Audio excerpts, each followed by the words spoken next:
Hello, Hasina বলতেছি রে। হাসিনা, ওবায়দুল কাদের, কি অবস্থা তোর? তুই তো ভুলে গেলি রে ওবায়দুল কাদের। হ্যাঁ, প্রধানমন্ত্রীকে মনেই করিস না, হাসিনা কি ভুলে গেলি? আরে ম্যাডাম, ভুলে যাই নাই তো, মনে মনে আছেন, কিন্তু ফোন টোন দেই না কেন? ফোন করলে যদি আবার টেরাক মেরাক করে, একেবারে আমারে তো খায়া দিব। এমনিতেই বাঙালির ভয়ে বেড়াই। বাঙালির ভয়ে বেড়াও মানে? তোমার কথা তো আমি বুঝলাম না, কি বলতে চাও? ওবায়দুল কাদের? ও ওবায়দুল কাদের, তুমি না সৌদি আরবে আছো? তোমার এত আবার প্যারা কি? আপনার চাইতে আমার বড় প্যারা। নিজের জীবন একা একা চলতে হয়। আপনার তো পেছনে সাপোর্ট আছে মোদির। আমাদের পেছনে কে আছে? বাজার করতে গেলেও বোরকা পরে করতে হয়। শেষমেশ কিনা বোরকা বেছে নিলি? বাণিজ্য সব শেষ করে ফেললি আওয়ামী লীগের।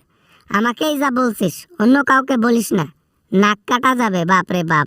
আমরা তো তা বোরকা টোরকা পরে বেড়াইতে পারি, কিন্তু আপনি আপনি তো শুনি যে ঘর থেকে বেরিয়ে হইতে পারেন না। তাহলে কি বলবো আর আপনাকে? হ্যাঁ, হয় রে ভাই, কি করবি? বেরোতেই পারি না, এটাও জেলের মতন হয়ে গেছে। এক ঘরে এক বিছানায় একভাবে থাকা, আহ, জেলের চাইতে কম কিছু নয়। সেটাই তো বললাম যে কি আর হবে, কিচ্ছু হবে না, কিচ্ছু করারও নাই। হ্যাঁ, আর চিন্তা টিন্তা করিয়েন না বাংলাদেশে যাওয়ার, তাহলে একবার গেলে ডাইরেক্ট উপরে। টাকার গন্ধে আমি ঘুমাইতাম আগে, টাকার উপর ঘুমাইতাম, এখন খাটের মধ্যে ঘুমা লাগে, কাঠের মধ্যে ঘুমা লাগে।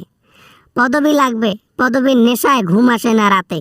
বেশি পদবি পদবি করিয়েন না, বুঝেন নাই? পদবি করতে করতে লাস্টে পদের জন্য বাংলাদেশে গেলে জনগণ ডিরেক্ট উপরে পাঠাই দিব 7 আসমানে। তখন ওইখানে পদ নেন গিয়ে, বুঝেন নাই? বেশি লোভ করবেন তো মাথা নষ্ট না, একে ডাইরেক্ট জীবন দিতে হবে।